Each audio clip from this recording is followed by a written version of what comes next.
Bonjour à tous et à toutes et bienvenue sur Eclipse, la face cachée d'un business en croissance. Ce podcast est proposé par Clac, agence d'Operating Partner.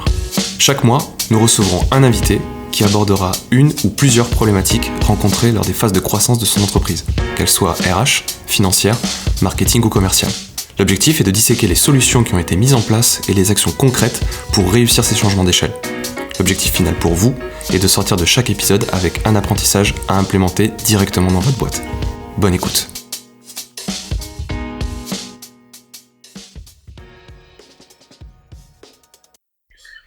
Salut Maxime, merci de te prêter au jeu du podcast et bienvenue sur Eclipse.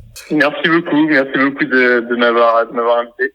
On est super content de t'avoir et je te propose là que pour les 30 prochaines minutes qu'on va passer ensemble, on puisse découper l'épisode en 3 parties. Une première partie où je te laisserai représenter nouveau ton parcours. Deuxième partie où on parlera d'une problématique spécifique liée à ta croissance que tu as pu rencontrer et qu'on avait déjà plus ou moins abordé ensemble. Et une troisième partie où je te laisserai donner quelques conseils sur comment passer cette problématique et si des entrepreneurs ou même des chefs d'entreprise se rendent compte de la même chose que toi, les quelques tips que tu pourrais leur donner pour essayer d'avancer.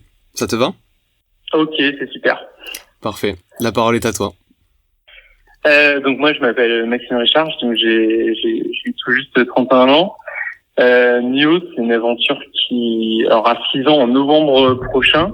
Donc comme le temps passe vite. Ça passe vite. On a créé ça avec ma sœur et une amie d'enfance. Ok. Donc quasiment après nos études. Donc ma sœur Julie, elle a été passionnée de cosmétiques bio. Gwenaëlle, elle était passionnée par tout ce qui est box beauté, internet. Et puis moi, dans tout ça, j'avais absolument envie d'entreprendre. J'avais bossé un petit peu après mon école, mais pas longtemps. Et moi, je voulais beaucoup entreprendre. Et en fait, voilà, on s'est retrouvés au bon endroit, au bon moment, dans la même ville à ce moment-là. Et on se dit voilà, on est jeunes, pas grand-chose à perdre, on se lance. Donc on a démarré dans une colocation en centre-ville d'Orléans, parce qu'on est originaire d'Orléans. Ok. Et puis donc on a démarré à 3 et puis assez vite voilà l'offre le site a rencontré son public. Donc nous on est un site internet où on distribue des cosmétiques bio à travers un e-shop classique et à travers une box beauté par abonnement. On a lancé le site, au début on faisait une petite logistique chez nous et puis après ça a grandi, l'équipe s'est agrandie, on a intégré la logistique, on a ouvert des boutiques physiques et après pour compléter le digital. On est vraiment pure player au départ, après boutique physique en plus.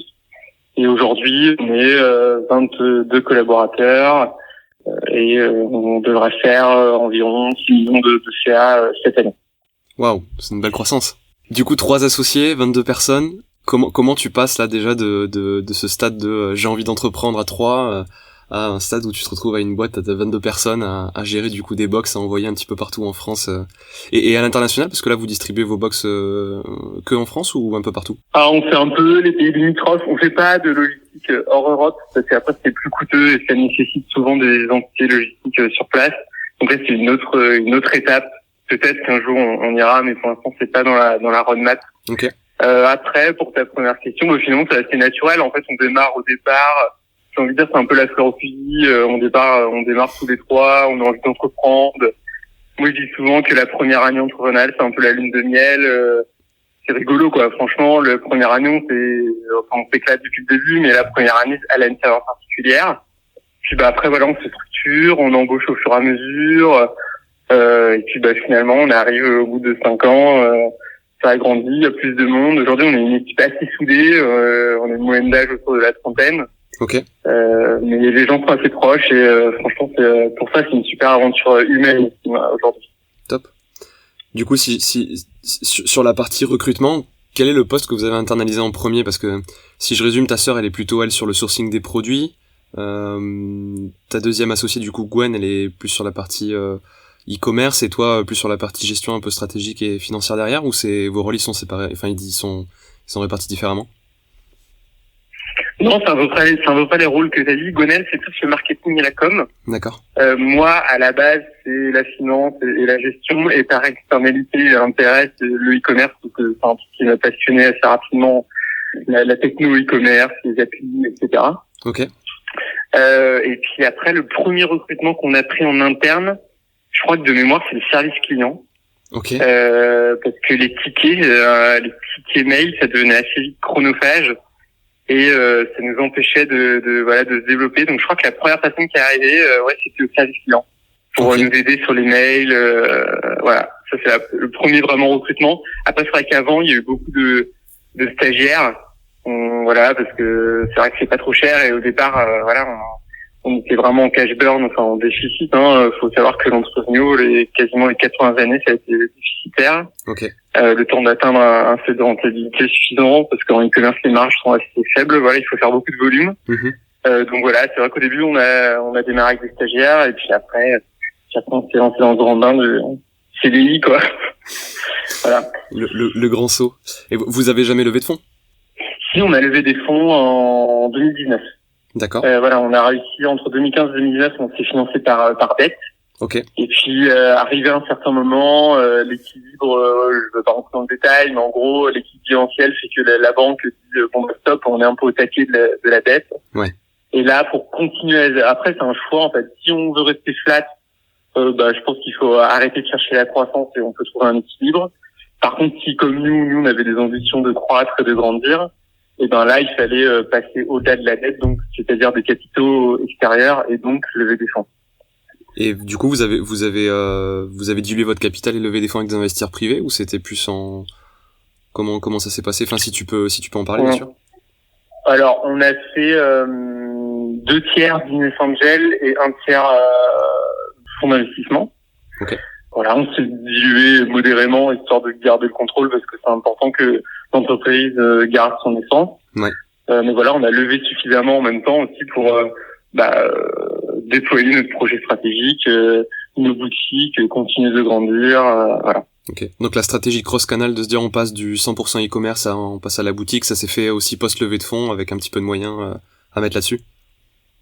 Ouais, en fait, il y a eu la boutique, ça a démarré en 2017 par un test, sur une boutique entre guillemets pas chère, un pas de porte pas cher à Orléans, dans la ville dont on est originaire. Ouais. Et puis maintenant, là, on se développe dans plusieurs villes en France. Donc là, on est arrivé à Clermont-Ferrand. Il y a 3 nouvelles villes qui vont arriver en 2021. Et pour ces 3 nouvelles villes qui sont assez grosses, du coup, c'est une des parties de l'utilisation de l'élection, effectivement. Ok, très clair. Si on passe du coup sur la partie un peu plus spécifique par rapport à quand je t'avais demandé de lister une des problématiques qui t'avait marqué sur justement cette phase de croissance sur ces 6 dernières années, tu m'avais parlé de la logistique et notamment du moment où vous avez commencé à internaliser la logistique. Comment ça s'est passé au départ? Vous l'externalisiez, puis après vous avez eu des réflexions qui vous ont amené à changer? Alors effectivement, la logistique ça a toujours été un vrai sujet. En fait, c'est un peu l'image. C'est vrai que nous derrière nos ordi, on fait le site e-commerce, on fait des pubs sur RCF, Facebook, Google, etc. Les chiffres augmentent et tout, mais derrière, il y a ce côté, il faut le stock, il faut les colis partent. Donc en fait, nous, quand on a démarré, on a fait dans notre appartement au départ, mais après, au tout début de Neo, on faisait une commande par jour et presque, j'ai envie de dire, un jour sur deux, quoi. Un jour sur deux, il n'y avait pas de commande. Et puis, donc au début, on a démarré chez nous. Après, assez vite, on a externalisé chez un prestataire. Tant qu'on n'avait pas trop de références en catalogue, ça allait. Et puis dès qu'on a commencé à augmenter le catalogue, on a démarré Neo avec 200 références au catalogue. Aujourd'hui, on en a près de 3000 à peu près. Okay. Et au fur et à mesure que ça a augmenté, en fait, avec le logiciel externe, ça a commencé à être compliqué au niveau des flux. Informatique, etc. Il y avait des erreurs, etc. Donc on a changé de prestataire, on en a signé un autre.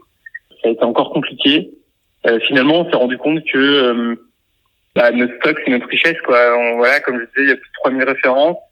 Nous, côté client, on voulait de la réactivité, on voulait aussi de l'humain, donc c'est-à-dire un client qui a un problème avec sa commande, on l'appelle, et, comment on peut réparer ça, et on a envie d'apporter la réponse tout de suite.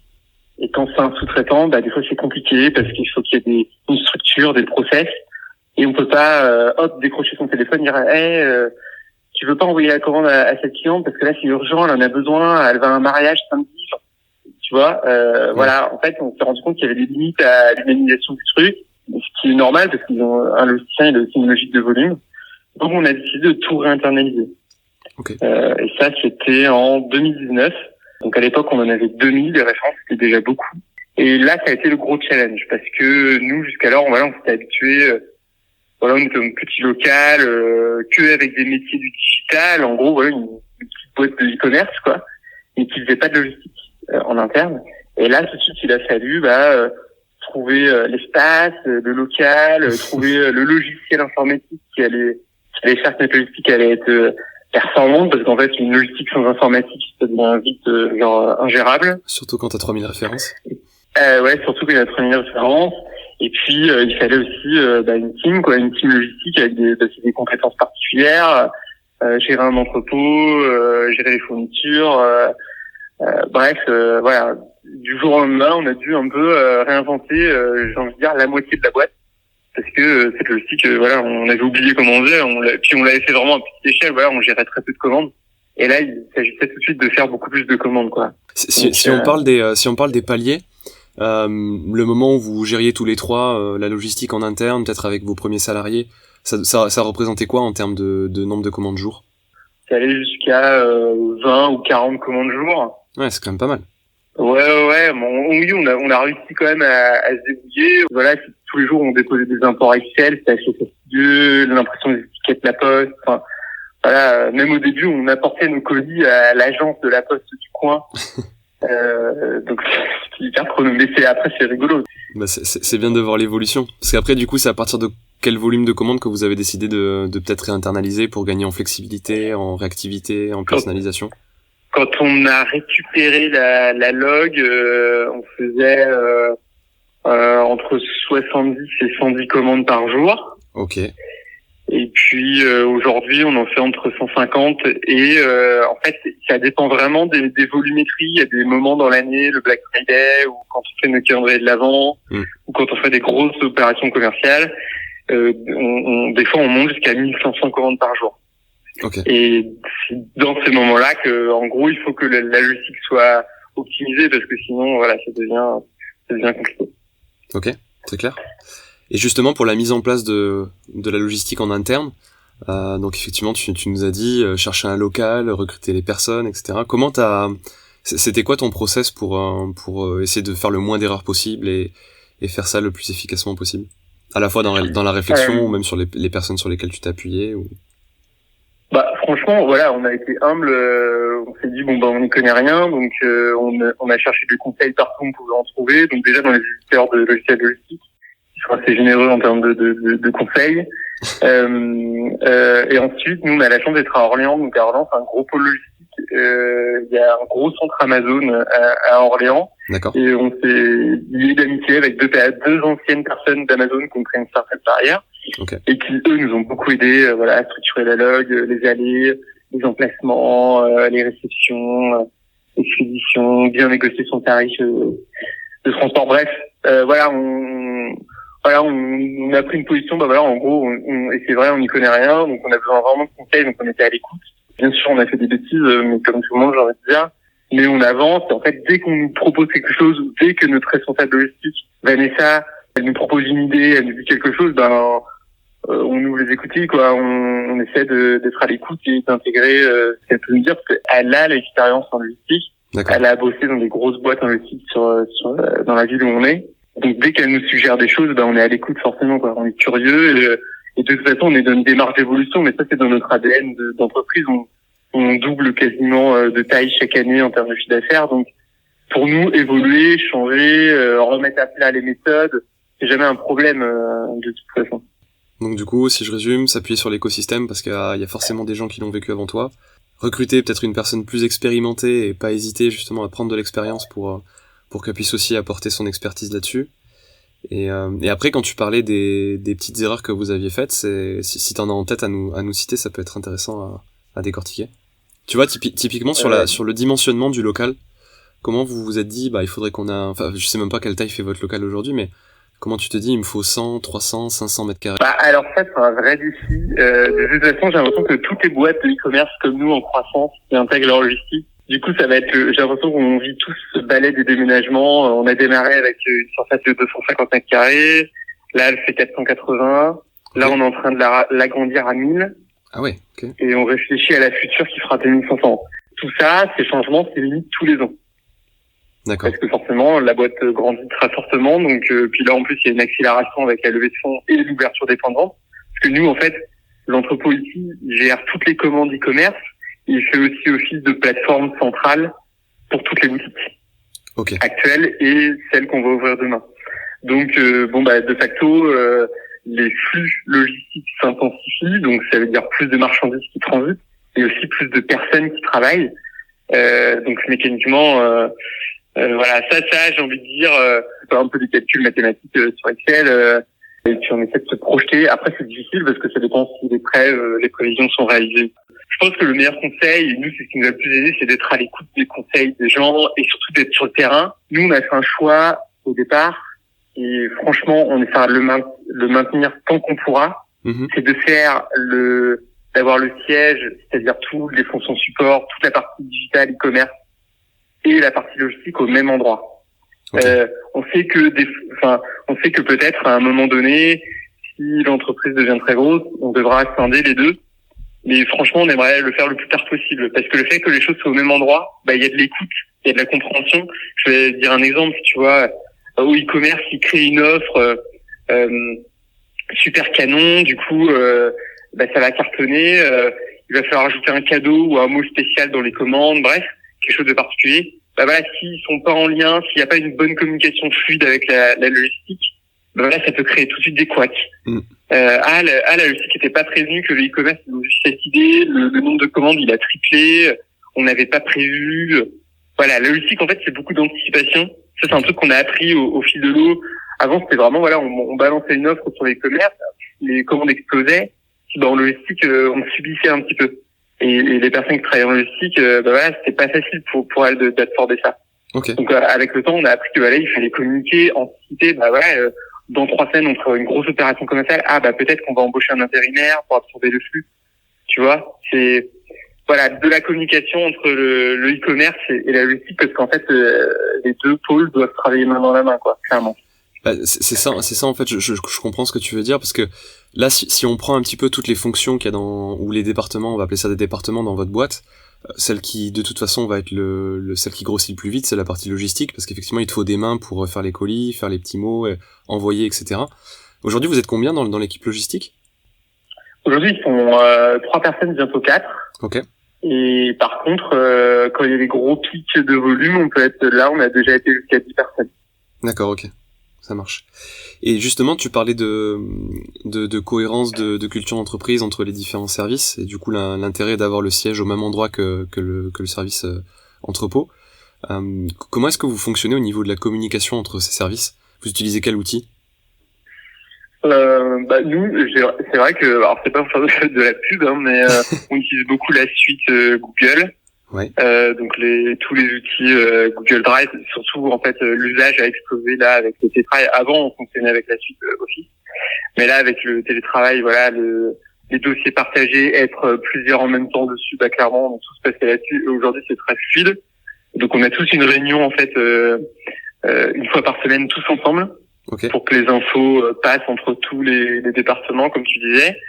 Et puis après, chaque manager a des réunions individuelles avec chaque personne de ce pôle, quoi. C'est comme ça que les infos passent. Globalement, c'est assez fluide, on reste encore mine de rien assez petit, donc les infos passent encore bien, mais c'est important, que les infos passent, parce que aujourd'hui il y a la logistique, le bureau, puis maintenant il y a les boutiques. Avec la première Clermont-Ferrand qui est à distance, et puis les 3 nouvelles qui vont être aussi à distance. Donc c'est important pour nous que la communication soit fluide. Ça marche. Très clair. Justement, là, si on parle un petit peu de suite et ambition, donc là, on a compris, d'après ce que tu nous as dit, qu'il y avait vraiment une stratégie de cross-canal avec l'ouverture des boutiques physiques pour diversifier un petit peu le réseau de distribution. C'est quoi vos ambitions là sur le nombre d'ouvertures de boutiques ou même sur le modèle d'ouverture? Là, vous faites tout en propre pour le moment? Pour nous, on fait tout en propre pour une raison assez simple, c'est que je pense qu'avant de se franchiser, si on le faisait, il faut quand même prouver un peu le concept. Donc aujourd'hui, on a 2 boutiques. À notre temps, c'est pas suffisant pour prouver que le concept est ok pour un franchisé en tout cas. Donc l'idée là, c'est d'ouvrir j'ai envie de dire le plus le plus possible, un peu en fonction des moyens et de la réussite des premières boutiques. Et puis de la réussite globale de l'entreprise, mais plus on pourra en ouvrir, plus on sera content. Nous, l'idée, c'est que on veut créer un peu l'enseigne réflexe pour les Français. Voilà, j'ai envie d'acheter des cosmétiques bio les yeux fermés en toute confiance. Je vais chez newbox.com, quoi, ou je vais chez ma boutique bio où il y a un lien humain. Voilà, c'est Alexia, à Orléans, c'est Marine et Laura. Voilà, nous, c'est ça qu'on essaie de faire. On essaie de faire un magasin où, en gros, il y a de l'humain, c'est facile, il y a du conseil. Et puis, si par contre, après-demain, je peux pas me rendre dans la boutique parce que c'est pas pratique pour moi, ou voilà, on est en 2021, je télétravaille et je suis parti à la campagne, et je peux commander sur le site. Mon compte de fidélité est le même en boutique et sur le. Voilà, on essaie de faire comme font les grands finalement. Avec nos moyens, mais on essaie de faire du mieux qu'on peut pour que l'expérience soit optimale. Et c'est pour ça qu'aussi on élargit notre catalogue. Voilà, aujourd'hui on couvre un peu toutes les verticales de la cosmétique, skincare, haircare, cheveux, visage, maquillage, et aussi pour toute la famille, bébés, enfants, les hommes, les futures mamans, les mamans. Bref, on essaie de vraiment créer une enseigne cohérente, mais par contre qui restera spécialisé sur la cosmétique bio, parce que c'est vraiment notre credo. Voilà, on partira pas dans l'alimentaire ou quoi. On veut rester spécialiste dans notre verticale. Et il y a déjà pas mal de références, puisqu'avec 3000 références juste sur cette verticale, je pense qu'il y a quand même pas mal de choses à faire, donc t'as raison. Ouais. Justement, sur après la répartition que t'imagines entre la croissance CA digital et CA boutique physique. Bon là, période de Covid avec boutique un peu fermée, c'est forcément tu me dis tu vas rigoler, mais on va dire dans les mois qui arrivent ou même les années qui arrivent, ce sera du 50-50 ou vous avez quand même volonté de faire une grosse partie digitale par rapport au physique. Le digital, c'est vraiment, on est né sur le digital, donc pour l'instant c'est encore un métier qu'on maîtrise mieux. Le physique, c'est plus jeune chez nous. Après, il y a un chiffre à avoir en tête, en fait, c'est que dans la cosmétique naturelle et bio, quasiment plus de 50% de la distribution, elle se fait en physique, dans des boutiques. Et nous, on est convaincus, et c'est pour ça qu'à un moment donné, on s'est dit on va ouvrir des boutiques, c'est que en fait, la beauté, c'est sensoriel. Les gens ont besoin de sentir et ou de toucher. Et donc, de toute façon, le digital, il y a un plafond vert, même si notre verticale, la cosmétique naturelle et bio est en forte croissance. Parce qu'en fait, aujourd'hui, la cosmétique naturelle et bio, c'est même pas 10% du marché global de la cosmétique. C'est-à-dire qu'aujourd'hui, en France, encore 9 crèmes sur 10 qui se vendent ne sont pas naturelles ou bio. Ok. Donc voilà, on est porté par la croissance de notre segment. Mais au niveau du physique, voilà, ça restera toujours très important. Les gens auront besoin d'aller voir une conseillère, de se faire conseiller. Et après, par contre, une fois qu'ils auront eu cette dose de conseils et de pédagogie autour du naturel et du bio, là, qu'ils auront trouvé leur routine et qu'ils en seront satisfaits, là, ils iront sur le Internet. Mais cette partie boutique, pour nous, elle est hyper importante et on pense pas que le digital va manger les boutiques et puis qu'un jour, il y aura plus de boutiques. Non, nous, on est convaincus qu'il va y avoir un équilibre entre les deux et qu'à un moment donné, ça va se... Alors, qu'est-ce que nous, on va avoir comme parité dans ce paysage? Je sais pas, tu vois, mais à l'horizon 2023-2024, nous, 2/3 de nos revenus resteront digitaux encore. Ouais. Mais par contre, si on se projette plus loin, peut-être qu'un jour, oui, on sera sur un équilibre 50-50. Ok, très clair. Et une question qui me vient pendant qu'on échange. Aujourd'hui, vous avez développé une expertise sur le sourcing des marques et des produits à référencer sur votre site.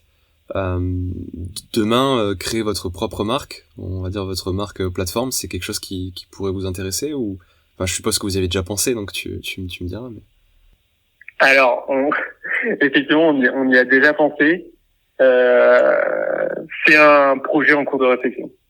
Ok. Voilà, je peux pas en dire plus, mais oui, c'est un projet en cours de réflexion, effectivement. On refera un épisode, du coup, y a pas de souci.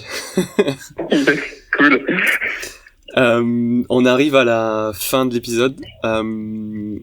L'idée que pour conclure, j'aimerais bien que tu nous, pour revenir sur la problématique de la logistique et de l'internalisation, j'aimerais bien que tu puisses nous donner un petit un petit réflexe peut-être chiffré. Tu vois, quand tu te dis, ok, j'ai la logistique qui est externalisée chez un prestataire où il y a potentiellement 1 ou 2 personnes qui bossent à temps plein pour moi, plus la valeur du stock que tu immobilises. C'est quoi le calcul que tu te fais dans la tête pour te dire, à partir du moment où il y a plus de X% de ma valeur de stock qui est chez un prestataire ou plus de X personnes chez lui qui bossent pour moi, j'internalise. Est-ce que t'as un pourcentage par rapport à ton CA ou quelque chose comme ça? Alors, je pense que c'est très différent en fonction du business. Mais nous, l'élément déclencheur, c'est quand, il y avait quasiment presque 2 personnes à temps plein chez notre sous-traitant, et que la valeur de stock, ce qui peut paraître assez logique, mais représentait quasiment un mois de chiffre d'affaires. Et ça représentait beaucoup d'argent. Ouais. Sachant que nous, en termes d'actifs, c'est une de nos richesses. Sinon, il n'y a pas beaucoup de richesses dans un e-commerçant, à part sa base client et le stock. Après, j'ai envie de dire, je pense que finalement, entre internaliser et externaliser, il n'y a pas de bonne réponse. Moi, j'aurais tendance à dire que si on est une DNVB et qu'on a une boîte où on a un petit catalogue, avec peu de références, je pense que l'externalisation peut très bien fonctionner. D'accord. Clairement. J'ai plein de potes entrepreneurs qui ont des entreprises avec des catalogues petits, genre 20 ou 30 restes parce qu'ils sont fabricants. Et en externalisation, ça marche très bien. D'accord. Par contre, quand, comme nous, on est distributeur et qu'on a une logique de flux un peu de masse et qu'on veut des catalogues avec, plusieurs milliers de références, là, confier son stock à quelqu'un, c'est compliqué. Même si c'est bien contractualisé, etc., c'est compliqué. Donc je pense que moi en tout cas c'est mon intuition. Si demain je devais remonter une boîte et que si c'était une DNVB, je crée une marque par exemple de t-shirt et que j'avais quelques références, je pense que j'externaliserais. C'est hyper intéressant ce que tu dis parce que effectivement c'est des métiers qui sont très différents. Donc tu te dis à partir du moment où t'es fabricant de tes références et que t'en as pas beaucoup, peut être intéressant d'externaliser pour pas justement soit ajouter une brique métier que tu maîtrises pas ou autre. Par contre, quand t'es distributeur et que tu as beaucoup de stock immobilisé, parce que toi ton métier c'est de faire du volume, tu l'as dit tout à l'heure, c'est de vendre. Donc en gros je comprends l'idée d'avoir à chaque fois ce différentiel qui se fait, savoir si je suis producteur ou si je suis juste distributeur, et à ce moment-là j'ai des problématiques qui sont différentes. Ok, c'est clair. Surtout que je pense que quand on est producteur, on a une brique métier, il y a le côté création-production qui doit prendre beaucoup de temps. Oui. Je sais pas si pour le coup là on peut faire jusqu'en aval la logistique. Nous, la brique achat, c'est une brique aujourd'hui qui s'est assez professionnalisée parce que quand même on fait des volumes et il y a des algos pour faire des achats intelligents, etc. Ça prend beaucoup de temps les achats, mais acheter, c'est quand même moins. C'est une brique métier là qui est tout de suite ça prend moins de temps que créer un produit, sortir des matières premières, suivre une production. Totalement. On pourra poser la question à tes clients, du coup, savoir s'ils externalisent leur distribution ou pas. Enfin, en tout cas, leur logistique, pour les envoyer jusqu'à chez toi. Pour terminer, du coup, on a une question qu'on pose toujours à la fin de nos interviews. C'est si tu avais le choix d'avoir un client, n'importe qui, celui que tu choisis, ce serait qui? Une personne dont tu serais fier de dire, ouais, c'est une personne qui utilise nos Nuo Box, quoi.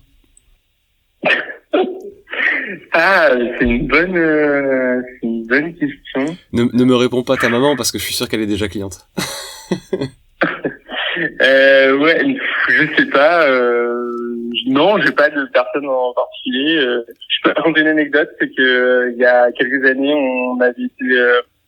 notre entreprise elle avait été sélectionnée pour rencontrer Emmanuel Macron et Brigitte Macron. Excellent. J'ai donné une box à Brigitte Macron. Je sais pas si elle a recommandé depuis, j'avoue que j'ai jamais vérifié.